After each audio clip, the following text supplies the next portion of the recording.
हाय viewers, स्वागत है आप लोग का एग्जाम इजी के टू द पॉइंट सीरीज में।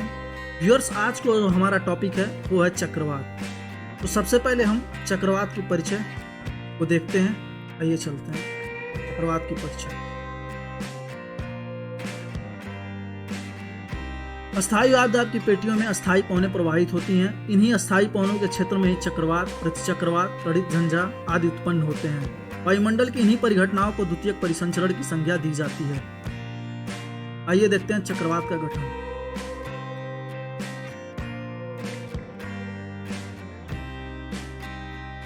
चक्रवात वह वायुदाब प्रणाली है जिसके केंद्र में निम्न वायुदाब के कारण हवाएं केंद्र की ओर प्रवाहित होती हैं। इस निम्न वायुदाब केंद्र के चारों ओर बढ़ते वायुदाब की रेखाएं पाई जाती हैं। चक्रवात में पवन की दिशा बाहर से केंद्र की ओर होती है।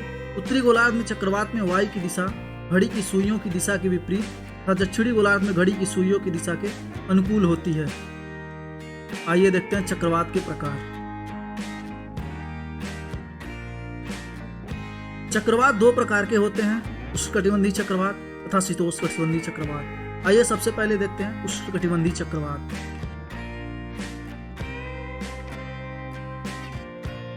उत्पत्ति। उष्णकटिबंधीय चक्रवात ताप जनित होते हैं, जिसका विकास केवल वैसे महासागरीय सतह पर होता है जिसका तापमान कम से कम 27 डिग्री सेल्सियस हो। उत्पत्ति के कारक। उष्णकटिबंधीय चक्रवात संघनन से निष्कासित गुप्त ऊष्मा अपनी ऊर्जा प्राप्त करते हैं। वायुराशियों के घनत्व संबंधी अंतरों से इन्हें ऊर्जा की प्राप्ति नहीं होती है।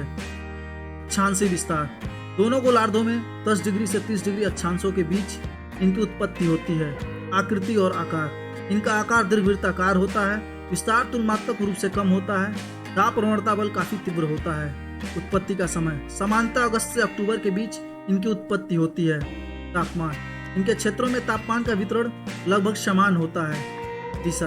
इनकी दिशा सामान्यतः पूरब से पश्चिम की ओर होती है, क्योंकि ये व्यापारिक पवनों के क्षेत्र में उत्पन्न होते हैं। वर्षण। उष्णकटिबंधीय चक्रवात से प्रभावित क्षेत्रों में भारी वर्षा भारी मात्रा में किंतु कुछ समय के लिए होती है। हालांकि एक जगह ठहर जाने पर वहां कई दिनों तक वर्षा हो सकती है, इसलिए काफी विनाशकारी होते हैं। शांत क्षेत्र। उष्णकटिबंधीय चक्रवात का क्षेत्र वायु के आरोहण का क्षेत्र होता है, जिसे चक्रवात की आंख कहते हैं। इस क्षेत्र में हवाएं शांत होती हैं और यह क्षेत्र वर्षा से रहित होता है।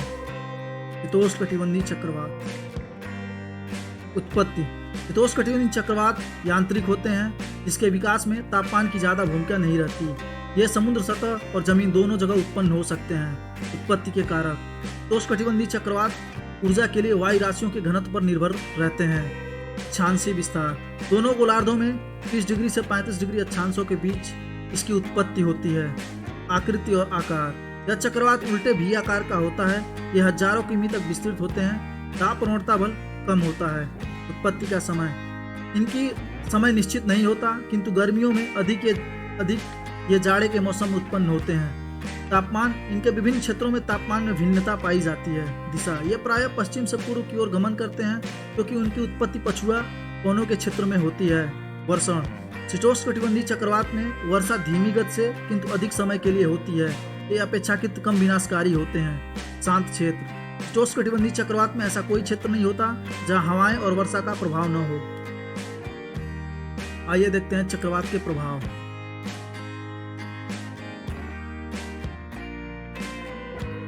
वायुमंडल। चक्रवात के प्रभाव से बनने वाले घूर्णात्मक वायुमंडल में गति के कारण बहुत तेज वायु धमाके होते हैं। इससे हवाओं की गति में बदलाव होता है और उच्च तेवभापी हवाओं की उत्पत्ति होती है।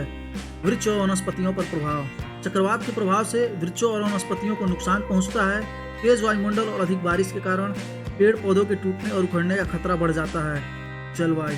चक्रवात के प्रभाव से जलवायु पर प्रभाव पड़ता है। इससे जल संसाधनों की कमी, सतही जलस्राव और जलाशयों से उछलाव जैसी समस्या पैदा हो सकती है। भूमि।